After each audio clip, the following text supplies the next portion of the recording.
I think today at the bridge, we're going to set a personal record. We measured it before. It's an old building. It's a brick building. We measured it beforehand. We're going to measure it afterwards to see if Radkey can push the mortar out of the bricks today. It's going to get loud today on the bridge. Radkey in the studio. Guys, it's so good to have you in here. Thanks for having us. Yeah, thanks for having us. And of course, everybody gets to see you tonight at the Record Bar. It's going to be a great show. Not only Radkey, but also Amanda X, Spirit of the Beehive, and Gnarly Davidson going to be playing. And the big news, Dark Black Makeup, August 21st on Little Man Records. And not only have you got to be excited about getting that record out to people and sharing what you've done, but I'm sure that you're also ready to put away those when is the full album coming questions, right? Yeah, we had the EPs for a really long time. Like, I think we stretched it as far as humanly possible without actually having a full-length release. Now, I'm guessing, and you can tell me if I'm wrong, but I imagine that everybody and their brother, from a business model standpoint, has been telling you to get it done yesterday, but that maybe from an artistic standpoint, this is absolutely the right timetable for you. Exactly. Like, the songs, they weren't there before. Like, before we, they weren't, we didn't have these songs until now. So the thing that's really great is the full is not going to be out until August 21st, but you've leaked some songs out, I think 3 songs, and you already have over, and I haven't checked it in the last couple of days, but over 200,000 plays on Spotify. Yeah. I mean, that's got to be head-turning, right? Yeah, it was really crazy because that's like higher than any of our other songs, like EP songs, like which we've had forever. So it's pretty weird. It debuted on Beats One, and then instantly you're on the front page of iTunes, and it's, it hasn't been all that long since you were like sitting in St. Joe. Yeah. Band hasn't been formed that long. This kind of success, it's got to be great. Yeah, it feels good. We're really stoked to be able to like go out and be able to do this like all the time. Well, we're really excited to finally have you in the Bridge Studios, and we'd love to hear some music if we could. Sweet. This one is title track, Dark Black Makeup.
Everywhere, I just can't shake it. I'm gonna take them away.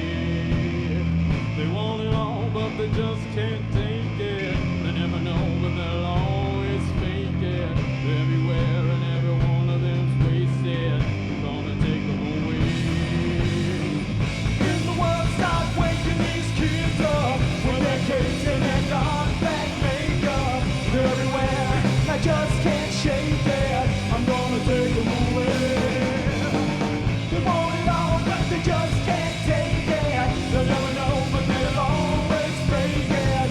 They're everywhere, and every one of them's wasted. I'm gonna take them away.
That makes me incredibly happy. That is so much fun. Radkey in our studios today, Dee, Isaiah, Solomon, and of course they're going to be at the Record Bar tonight, and you're going to be able to check out Dark Black Makeup on August 21st from Little Man Records. If you do pre-order it through iTunes, you can actually get Dark Black Makeup and Parade It as sort of a little thank you early on. You can get some instant gratification for doing the pre-order. This is just such an exciting time to catch you guys. After all the build-up from the two EPs, the first sessions that you did on the new record were in San Francisco. Mm-hmm. And I'm guessing it was just, 2 or 3 songs there? We did 4 songs. We did Love Spills, which is one of the newest single there. And we did La Song, Innocence Tonight, and there's another one. What was it called? Evildoer. Yeah. So I just want to go right out front with Love Spills. The way that you have described it is as a song about a villain who terrorizes the city he loves. Yeah. This is, and I mean this in the best imaginable way, it is so comic book. Yeah. Right? Yeah. It's like Ra's al Ghul. Yeah, exactly. Yeah. So was there a specific comic reference in mind, or were you just looking from a sort of genre overview? Or It's kind of like your Ra's al Ghul, definitely. He's like, this is going to be good for the city, right? Yeah, I'm killing everybody. It's going to be great for the city. Yeah, because, people, they're just an infestation. Yeah, exactly. They don't understand. So. Yeah. I do love the fact that you all have geek roots. Yes. And that you're proud of them, love them. And I think it's one of the best things about the band is just, the fact that, in the 90s, it was really cool to act like you didn't care about anything. I agree. And it's like, I think it should be just the exact opposite. Yeah. Find about as many things as you can to care about. And one of the things that you guys have actually been to Japan? Yes. And I'm only assuming that you totally geeked out there, right? Yeah. We bought some toys.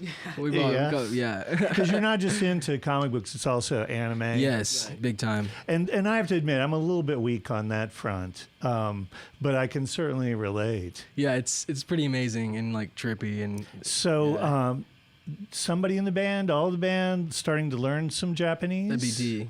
Yeah, that's just me. Yeah. How is it coming? It's going pretty good. Yeah. I've been studying seriously for about a year. Really? Yeah.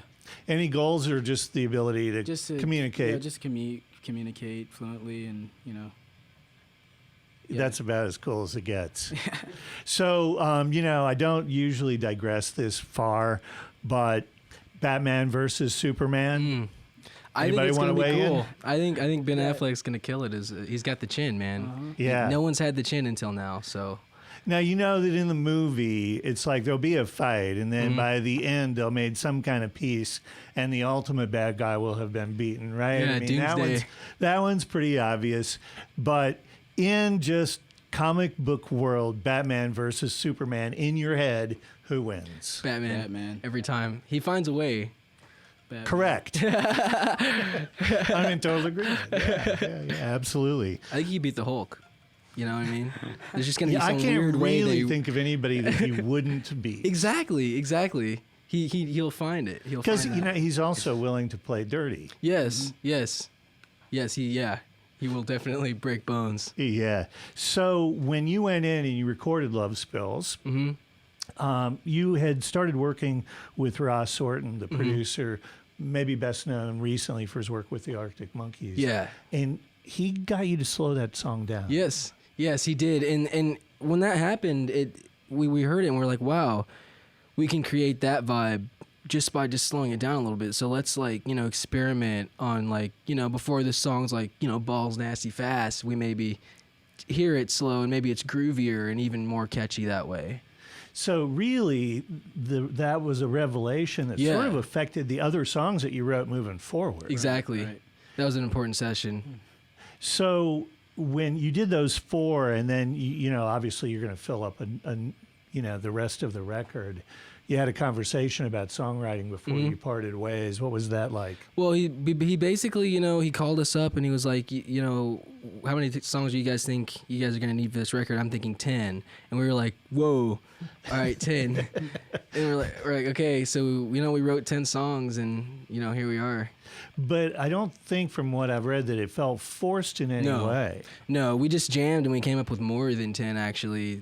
Some didn't even make the cut, which was cool. Like, it just, we were happy that he believed in us and he's like, you guys can write 10 songs, whatever. And we're like, all right, well, we're writing those.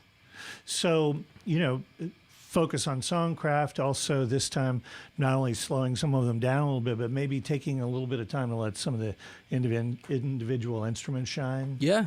We had longer solos this time, and that was really important. That was requested from people. They're like, man, we need longer solos. It's like, all right, we got a really long one and a pretty long one, and then a bunch of other ones. So. And Isaiah, personally, I read that you sort of changed the way you felt about your instrument because of the recording process. Yes. Yeah, I never really knew how to make a bass tone. Like, you don't have to when you're in a band for a long time.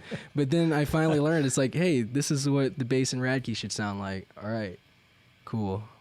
Well, we're just as excited as we can be, and Dark Black Makeup is going to be out August 21st. You can pre-order it now on iTunes. We have Radkey in the studio here at the Bridge, and we'd love to hear another song. Excellent. We're Radkey, giving you 3 on the tongue with Hunger Pain. Dig it.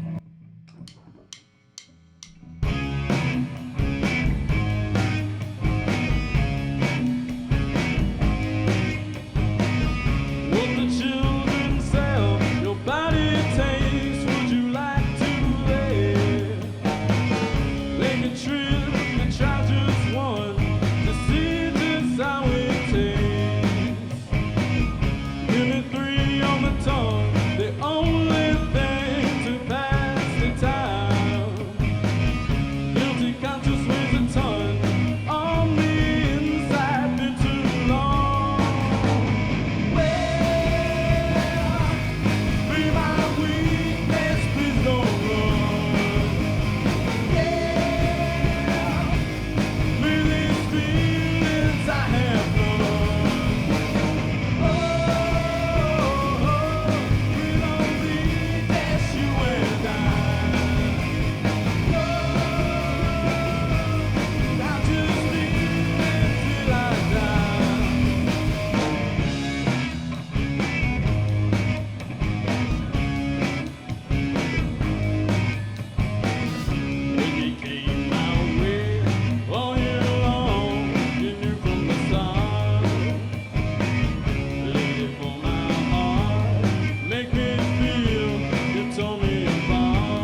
That was great. We've got Radkey in the studio here at the Bridge. New album is Dark Black Makeup. They're playing at the Record Bar tonight, along with Amanda X, Spirit of the Beehive, and Gnarly Davidson. If you want to pre-order Dark Black Makeup at iTunes, you can get the title track plus Paraded as instant gratification tracks. That was great, guys. That Thank was you. So much fun. So, doing the Record Bar, and then you're playing, a few backwater places like Belgium, Germany, the UK, France, Netherlands, Austria. Wow, how cool is that, right? Yeah, it's pretty cool. It's like everything you've ever really wanted when you started a band was to like be able to do it and then do it in as many places as possible. Like, so it's really great for people to like show up. It's just, I think the thing that's just so amazing is that in the brief time that you've been a band, you've had such a meteoric rise. And, you opened for Jane's Addiction, and Dave Navarro tweeted about you, and it's like in a very good way. Yeah. Yeah, it was cool. Like, apparently he was standing by my dad and he was listening to like 2 of our songs or something like that. He's like, those guys black? I'm like, whoa, cool, I'm into that. And he 2 songs. That's cool. That's wild. It has not been, okay, so opening for Jane's Addiction, getting tweeted by Dave Navarro, but, 2010, you were sitting in St. Joe. You weren't even a band yet. Yeah. Yeah, and also we were tweeted by Daredevil, the official Twitter, and that means a lot to me. Yeah. Yeah. Yeah. So, all right. We're going to go back into Geek World for a second. So you're a Daredevil fan. Oh, yeah. But Solomon's over there in the Flash t-shirt. So is there like I know that you sort of do an unofficial best of and worst of. So what's the best superhero TV show out there? Best, it's going to be Daredevil. After it came out, it's the best. Like Solomon's kind of looking at you. Are you agreeing with that? I agree with that. I think the Flash show is not very good. But it's hilarious. Yeah. It's really funny. I was going to save this for the end, but I do have one deep philosophical question to ask you guys, and I hope it's okay if we go there. Yeah. But I know that you've been quoted as saying that X-Men 3 is the worst movie ever made. Yeah. Did you really consider Catwoman with Halle Berry? Did you really think about that one? Man, yeah, that's pretty bad. But I mean, at least even Halle Berry wasn't actually what's her name? What's Catwoman's name? Selena Kyle. Selena Kyle, okay. Yeah. Selena Kyle. It was like Kitka or something in the 1960s. Well, Miss Kitka was the name of Catwoman's Alter ego. Yeah, ego. she was tricking Bruce. Yeah. She was just playing that role. Yeah, right. I forgot about that. Yeah. Bat spray. No, I'm here for you, dude. I got your back. So, this whole band seems like a side benefit of homeschooling. Yeah. I mean, it helped. Like, when you go to school, you have your different grades, you have your different groups of friends, and that separates you as siblings a lot of the time. So I think it was really cool that, after we got a certain age, we all just matured together and we're friends instead of like, having the other friends and stuff. So there were 4 of you in the room. It was Dee, Isaiah, Solomon, and Dad's record collection. Mm-hmm. Definitely. And, there's like Led Zeppelin 3, which is huge. Led Zeppelin 4, which is great because we love The Lord of the Rings and saw that Led Zeppelin was writing songs about nerdy stuff they like. So it's like, cool, let's just do that. And they were on School of Rock too. Yeah, School of Rock. I was going to ask about the School of Rock thing because it's like it's a comedy. Yeah. But it was really a turning point for you guys. Yes. It's like, that's a serious movie. Like, it has a lot of good bands and like, Jack Black's really kind of teaching you about rock and roll, man, like the whole movie. If you actually pay attention, like he's letting you know some things that you should probably know. So that movie did deepen your love for Zeppelin in particular? Yeah, that's how we discovered the Immigrant Song was that montage bit in the thing, and it's like Dad's like, "Hey, I have these bands," and it's like, "All right, let's check it out." Okay, so there was a quote that I read, and I think it's from you, Isaiah, that I absolutely loved. You were homeschooled, but you did go to school for like 1 year. Yes. And you were not happy about that. No way. No. Like no one knew Led Zeppelin, which was a problem, and no one knew any of the bands we liked, which is a problem. And it's just and you were 8 years old. Yeah. And you're having a problem with it. It's like, who do you relate I just to? love that. I love that in a way that like I can barely put words to it, you know? Like, Dad, I got to drop out of school. I'm 8, but I got to get out of there. They don't know who Zeppelin is. There's something just fabulous about that. So Dad not only had the record collection, but he also had some instruments laying around. D, you were the first to pick up the guitar. Yeah, I actually started off playing the drums, and I took drumming lessons, and that killed it for me because I had taught myself, you know. And then we got guitar. I picked up the guitar and started playing it, and Dad taught me a few chords, and then I just like went on from there and taught myself the rest. But still no band. Still no band at that point, no. And my understanding is that the band really formed when Solomon asked Isaiah to borrow the bass. D, Or no. D was gonna borrow my bass for a cover show. Okay, all right, okay. Got that a little wrong. And yeah, basically I was just like, I can't have D in a band like, and girls coming up to me like, "Hey, where's your brother at?" So it's like, we're gonna start a band, and then Saul's like, I'll play drums, and You know, I really honestly believe that if it wasn't for girls, rock and roll would not exist. no, it wouldn't. It wouldn't, dude. It just so you know you're following in a really strong tradition. Yeah. You know, it's just so okay. So you form the band, and the other thing I thought was really crazy was something about no Christmas presents unless you practice 15 minutes a day. Yeah, when we started, we needed to have some kind of thing you would run into if you decided to bail out. So you would run into no gifts in December, which, you know, it was cool. None of us were in danger of that happening because we were all like, we wanted to practice, but we had that in there just in case. And this is not something that your parents did. This is something that you did yourself. Yeah. They probably wouldn't have even listened to us. Yeah. And then, of course, once you go in for your 15 minutes of practice, it was never 15 minutes. No, it's always like 30 minutes to like 2 hours or Yeah. something you do. Yeah, back in the day. You know, I think the other thing that's just totally endearing is that, you know, your parents have been so amazingly supportive, and you all seem to like them. Yeah, which is strange. Yeah, you took note of that, and that's a very strange thing. A lot of people don't get along with their parents, and especially in like this kind of like job, you wouldn't want your parents around. But it's really cool. Like, Dad's like the best manager. You know, we've known each other for a long time, and you know, we get along, and it works out. Well, I have to tell you, it's just totally cool to have you all in the studio, and I'm going to go measure to see if that mortar got pushed out. It's pretty loud.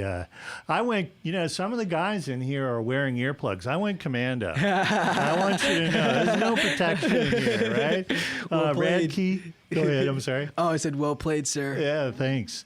The new album is Dark Black Makeup. It's out August 21st on Littleman Records, and if you pre-order it right now on iTunes, you can get a couple of instant gratification tracks, Dark Black Makeup and Parade It. They are playing tonight at the Record Bar, and the opening act is Amanda X, Spirit of the Beehive, and Gnarly Davidson. And I've been having so much fun. I've completely blanked out. Have we done 2 songs or 3? Two. Then I'm asking for another one. Can we get some more music? Cool. This one's called Le Song. It's in French, and it's the very first sing-along radio song that you sing along right now, and everyone's going to do it. Dig it. 1, 2, 3, 4. Na na na na na na na na na na na na na na na na na na na. Shut na na na na na na na na na na na na.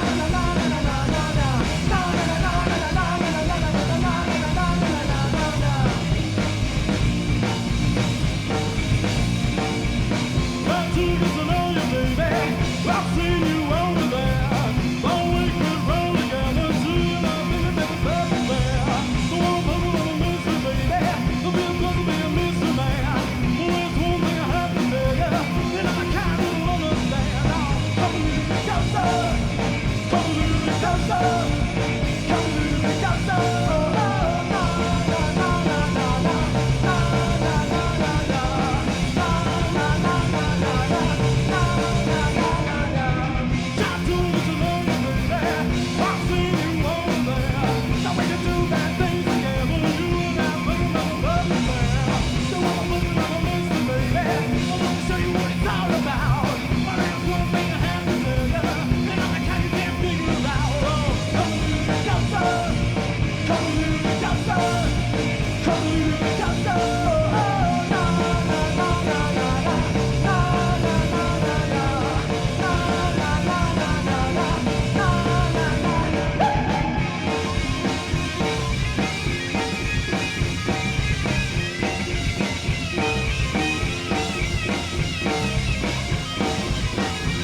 Radkey in our studios here today at the Bridge. I'm pretty sure you guys have only done 2 songs, right? I think we can get one more out of it. I thought I'd try.